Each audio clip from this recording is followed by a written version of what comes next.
Hey there, students. Welcome to History 17. I'm Professor Collins, and I'm here to give you an orientation of our Canvas site. So if you haven't been to Canvas before, you're going to want to go to the My COD link on the COD homepage website, and then put in your login information, and then click on Canvas. From there, you will see a dashboard with all of the classes that you're registered in, and you're going to want to click on History 17. When you click on History 17, you should see this homepage. And if you'll notice, there is a menu on the left-hand side of the page with the homepage, which is what we're looking at now, announcements, the syllabus, the modules, and the gradebook. Everything below the gradebook is basically student services and just resources for you as a student. So that can link you to Tutoring Center, it can link you to the library, it can link you to DSPS, all of the different services that we have here at COD. So primarily for the course, you are going to be clicking on this left-hand menu and looking at the module link, which is where all of the work and assignments are contained for our course. All right, so let's go ahead and get started and take a little tour of our Canvas.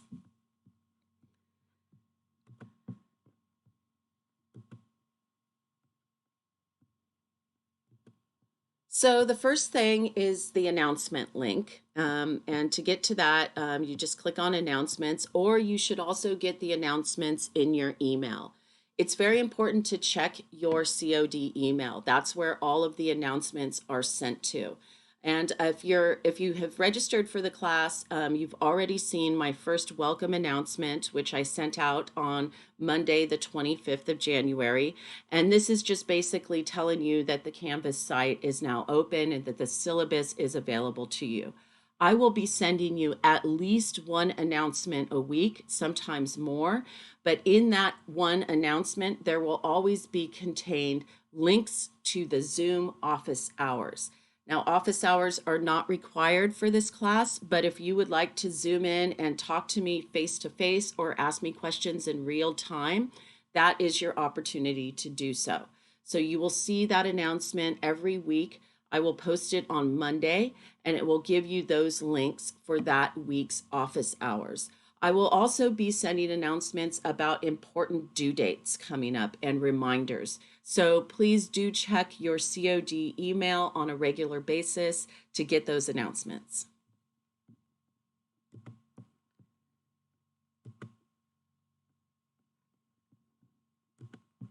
All right, so now we are in the third link down, and this is the link to the course syllabus. And here, of course, you will find all of the expectations for the class. So let's go ahead and go through this and look at it together. So up here at the top of the syllabus is my contact information. The very best way to get in touch with me is through email.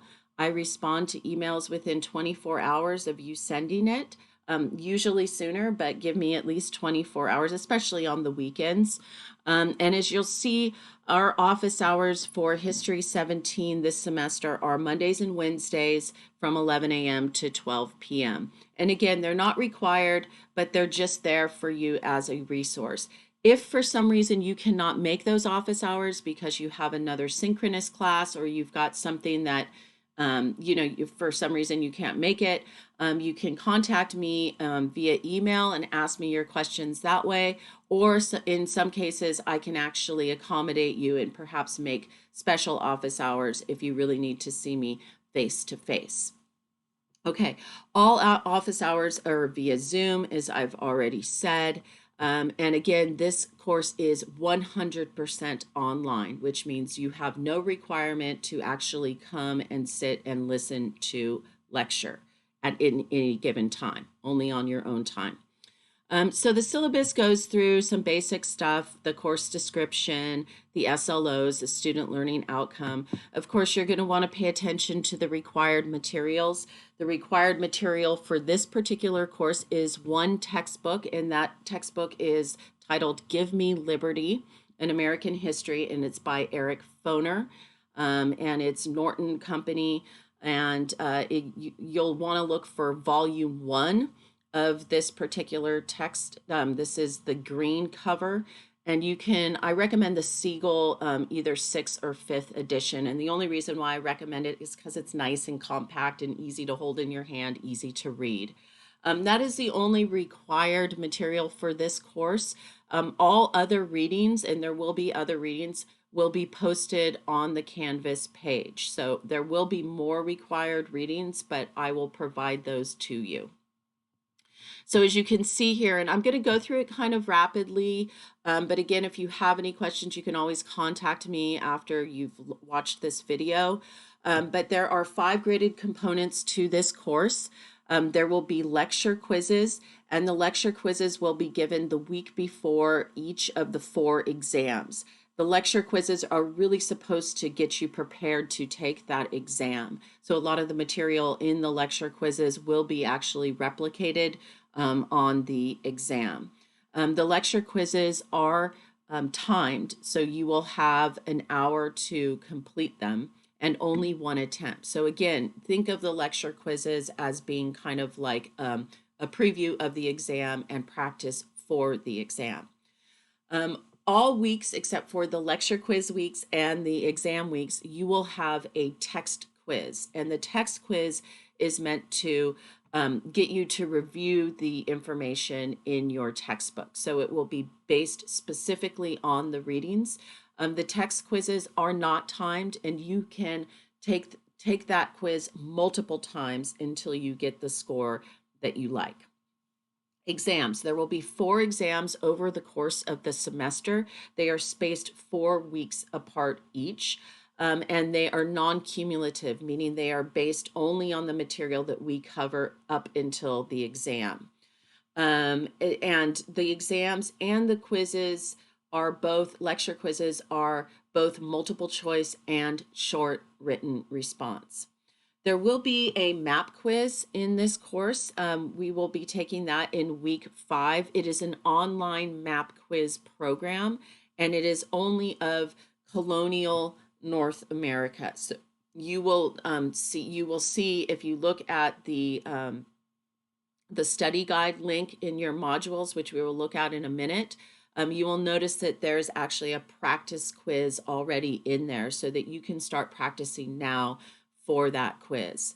And then finally, there will be weekly assignments. Every week, I will assign to you something to do in Canvas related to the material that we are covering in lecture or the time period that we are covering in the course.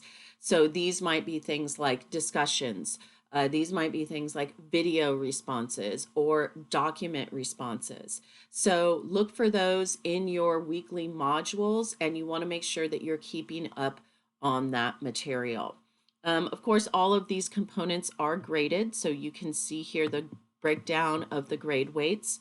You've got the lecture quizzes, which are worth a total of 10% of your grade, 2.5% each. So it's a relatively small percentage of your grade, but again, they're very important because they do get you ready to take that exam. The text quizzes are worth a little bit more, and that's because I understand that reading the text will take you time, but it is very important to read your textbook because it supplements the lecture material, because I can't possibly tell you everything that you need to know about the course or about history and the time period. Your textbook will help supplement that lecture material. The exams are worth a total of 60% of your grade, but they're each worth 15% of your grade. The map quiz is worth 5% of your grade, and the weekly assignments in total are worth 10% of your grade. So just some things that you should know here. Basically, I don't drop students from the course unless they are non-active in the first week of the course. So if you show up, you log in and you do an assignment, you do your check-in and you do your introduction, I assume that you are in the course. So you want to make sure that if you do want to drop the course, that you are doing so in a timely manner so that you are managing your transcripts. And then the syllabus goes on to describe in a little bit more detail the various aspects of the graded components. I do have a makeup policy, which is essentially no makeups. The only exception is if you can notify me before the assignment is due with some kind of verifiable excuse. And a verifiable excuse is one in which you can provide documentation if I ask for it. In general, I do not like to give makeups. It's just, it tends to throw the pace of the course off. And it's not really fair to the students that are keeping up on their course material. But I understand that there can be exceptions to that under certain circumstances. Academic integrity, of course, you will be expected to not plagiarize and not cheat in this course. Of course, it is an online course, so everything is essentially open book and open note. So please do use the resources that I provide for you in this course in order to be as successful as possible. Classroom conduct, obviously we're not in a classroom, but we are in an online classroom. So you're going to want to review the netiquette guidelines and just follow and be courteous, particularly when it comes to the discussion posts. You're going to want to make sure that you are not typing or writing a tone that could be offensive to others. If you are a DSPS student and require accommodations, please let me know in advance within the first week of the course and send me your accommodation form via email. We do have tutoring at COD. We have great online tutors, so please do use that if you need it to help you with study tips or to help you with writing tips. So basically, I've listed here some really important points in terms of your success in this class. I really want you to be successful, but obviously I can't make that happen. You got to do the work, you got to put in the time, right? So these are some really just basic guidelines to ensure that you will be successful.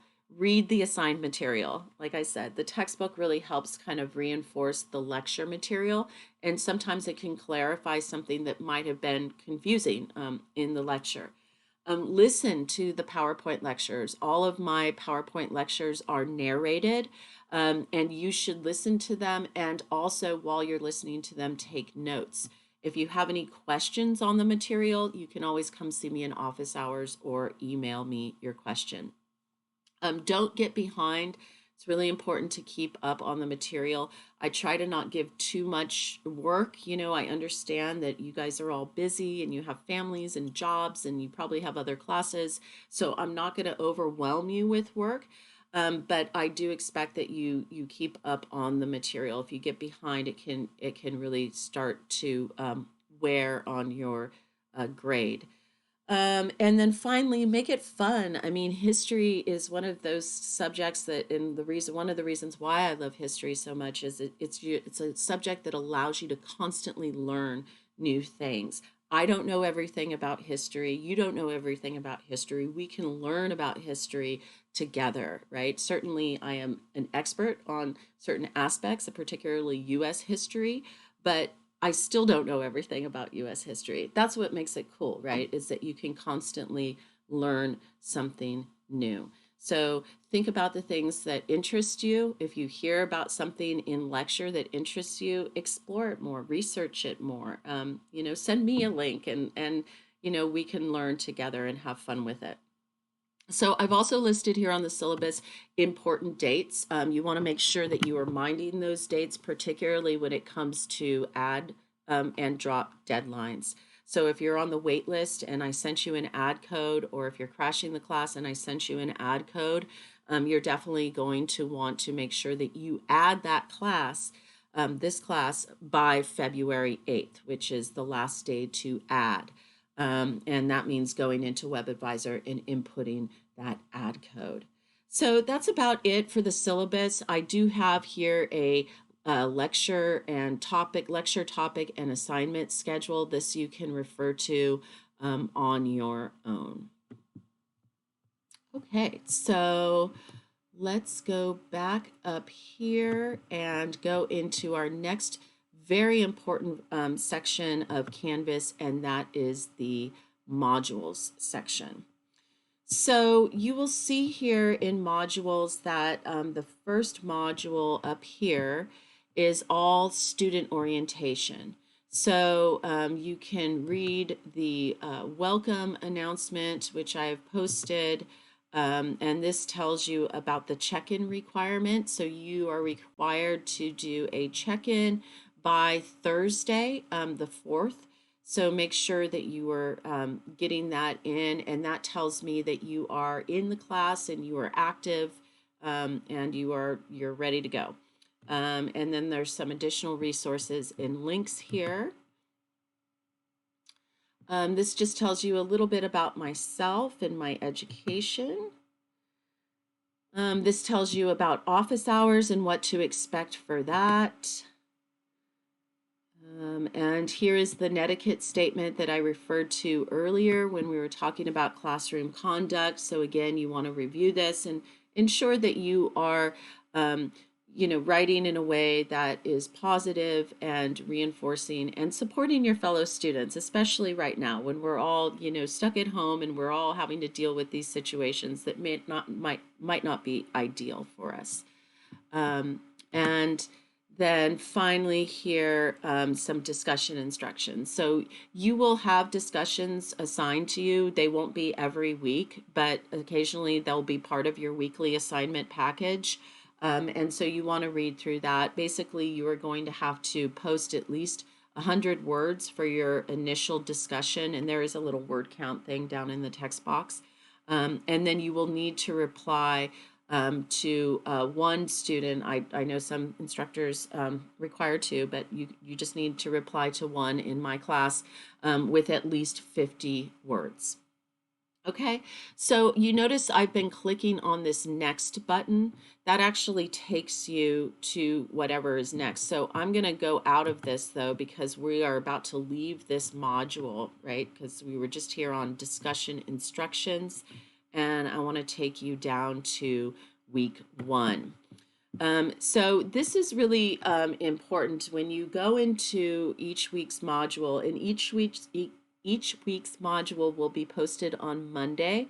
So you're going to want to look for that on Monday morning. So a week in this class is basically Monday through Sunday, and most assignments, with very few exceptions, will be due on Sunday. Okay, so let's look at week 1. And I always post at the top of the module a to-do list. Okay, so here is your to-do list for week 1. Obviously, review the syllabus. We've already gone over it a little bit, but you want to make sure that you know everything you need to know, and email me if you have any questions on it. You want to make sure that you submit your introduction assignment by Thursday the 4th. Read chapter 1 of your textbook if you have your textbook. Okay, if you don't have your textbook, just make sure you get it by week 2. Okay, it's going to be really important for you to have that textbook by week 2. Submit your introduction. I already said that. Read chapter 1. Review the narrated lecture PowerPoint. Take notes and let me know if you have any questions. There is a video response that is due by Sunday. There's actually 2 of them. And then you're going to submit your practice ID by Sunday. And again, if you have any questions, email or come to office hours. Okay, so that's the first link. I'm going to go over here and click next, and this will bring you to all of those assignments in Module 1.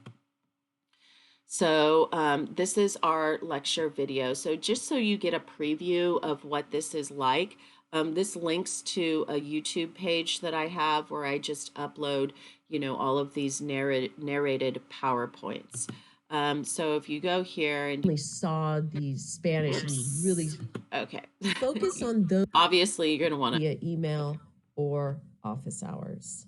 Okay, so Let's get started. And you can. So what you see here is a list of key terms. The key term. Okay, and you can, so you watch that, you take notes, and you'll see here, this particular one is about an hour and a half. That's a longer one. Sometimes they're shorter than that, but typically they won't be any longer than an hour and a half. And again, you can watch this on your own time. You don't have to, watch it in one sitting. That's kind of the nice part, I guess, about having an online course, right? So the second option here, the second link, is actually, this is a link to the printable PowerPoint. So one of the things that you can do is you can go up here to where it says download, and you can actually click on this. It pops up in your on your screen, obviously, as it's downloading. And then you can open it. I'm going to open it and show you a little trick here. So you can open the PowerPoint, and a lot of my students have really found this useful. So I'm just going to show you this little trick. And you can go here to the PowerPoint, which you can now print, okay? Again, this is not required, but it could be useful to you while you're watching the lecture video. So what you can do is you go over here to File, you go down to Print, as if you were going to print. I'm not going to print right now. But then you go down here to these options, okay? And instead of printing full page slides, because that's kind of a waste of ink and paper, you can go here to the 3-slide option, and boom, that gives you something to print. Now, what's the advantage of printing this? The advantage to printing this is that you can go through the lecture video and you can listen to my voice and you can take notes in the lines that are provided next to the slide. And the cool thing about this is then you can use those notes when you are taking a quiz, or even when you're taking an exam. You can 3-hole punch them, put them in a binder, and literally you will just have the whole course with lecture and lecture notes right there for you. So that is an option for you. Again, a lot of students have done this and found it very useful. So there's a little trick for you. So that's why I provide the printable PowerPoint, okay? Moving on to the next thing here. So this is where you are going to post your introduction. Obviously, it's not available yet until the beginning of the semester. Actually, Canvas doesn't allow me to make it available until the beginning of the semester, so that's why it won't be available until Monday the 1st. And then here you have a video response. So you will be watching a YouTube video and then writing a response to questions on that video. Again, that will be due on Sunday, next Sunday, the 7th. Another video response on the Mexica Empire. And then practice writing a historic ID. Again, this is another weekly assignment. So the practice writing a historic ID actually comes with a little mini lecture video embedded in it.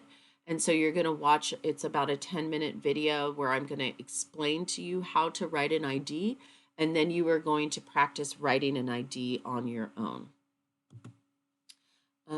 And then finally, at the end of each module, I will post optional resources. And in this case, there are author videos, so you can click on these video links, and the author of your textbook, Eric Foner, will pop up and he'll tell you a little something about the information in your textbook. And then typically I also will post some video links as well. So this is also another resource for you, an introduction to the Protestant Reformation. So I do talk about the Protestant Reformation in my first lecture, and it is such a huge event in not just, it impacts U.S. history, but it's also a world historical event that I thought it necessary to post a PDF that gives a little bit more detail about this particular really important event in world history. So this is, again, optional information, but I recommend reading it and giving yourself sort of a better understanding of the Reformation and the importance of it, not just, like I said, to U.S. history, but also to world history as well. And then, as I said, I posted some kind of interesting, what I thought were interesting videos about the colonial period. And and that's the end of the module. So again, those are all optional resources, but I recommend them. If you have the time, I definitely recommend checking out those optional resources. So that's week one. And basically your weeks are going to look very much like that. You don't have a text quiz in the first week because I understand that a lot of folks don't have their textbook by the end of the first week, but there will be one at the end of the second week. So again, you're going to want to have that textbook for the end of the second week. You can collapse your modules like that, which is kind of nice to compress everything. And then you have the study guides. So I provide study guides for all of my exams and the map quiz. And so here you have the study guide for the map quiz, as I already mentioned. So you're going to want to click in that and take a look at that if it's been a while since you've, looked at the geography of the East Coast of the United States. Okay, and then here we have some student resources. These are links to institutional resources for y'all. You have like admissions and records, financial aid, etc. All of these things can also be found on the COD homepage, but this just kind of links you directly there if you need it while you're in the class. And then finally, I do allow for extra credit in my class. The extra credit, there is a maximum of extra credit that you can do. 20, it's 20 points each, but there is a maximum of 60 points. So you can actually do 3 extra credit. 60 points of extra credit is an equivalent to a 6% grade boost. So if you're somebody that's on the borderline of a grade and you want to get that extra little boost, maybe towards the end of the semester or, whatever, you didn't do well on an exam, this is available to you. So what is it? Well, basically there are 2 options here. You can visit a museum, and for most of us nowadays, it's going to be visiting a museum virtually when there's a lot of museums that you can visit virtually online, or watch a historic movie and write a 1-page summary. So I've given some lists here. This is obviously not a comprehensive list. So if you have a museum that you really want to visit, it's online, it's virtual, it's related to U.S. history, then please do that, or send me an email and I can tell you whether or not I think it's a good idea. And so I've listed some things here that would be relevant, some possible places to visit and possible movies. So if you have any questions about that, please, again, don't hesitate to send me email. In order to submit the assignment, of course, you click the submit assignment button, you upload your work there. And really for all assignments, I request that you upload anything that you have to upload or send to me via email. Please send in either a Word doc format or a PDF. I'm not going to be able to open Google Docs, and I'm not going to be able to open any kind of like text or pages or something like that. So Word doc or PDF is good. Alrighty, so I think we've gone through pretty much everything in Canvas that relates to the course.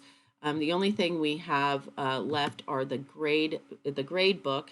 And so obviously there's nothing in the grade book right now, but this is what you will see when you look at your grade book. So it will give you an overall grade for the course. I am very traditional in terms of my overall grading scheme. So basically 90 to 100 is an A, 80 to 89 is a B, 70 to 79 C, et cetera, et cetera. If you're on the borderline and you've done an extra credit, obviously you get bumped into the next category. And if you're really, really close to the border, I'll bump you up as well, as long as, you've been a student that's been active and everything. So, but besides that, I'm pretty traditional, with my grading. So, That's it. And I just wanted to give you guys a kind of a look at your Canvas, a look at me, so that I'm not just a disembodied voice that you're listening to on those lecture videos. I hope that this was useful to you. We're going to have a great semester together. And again, if you have any questions, do not hesitate to drop me an email. All right, guys, have a good one.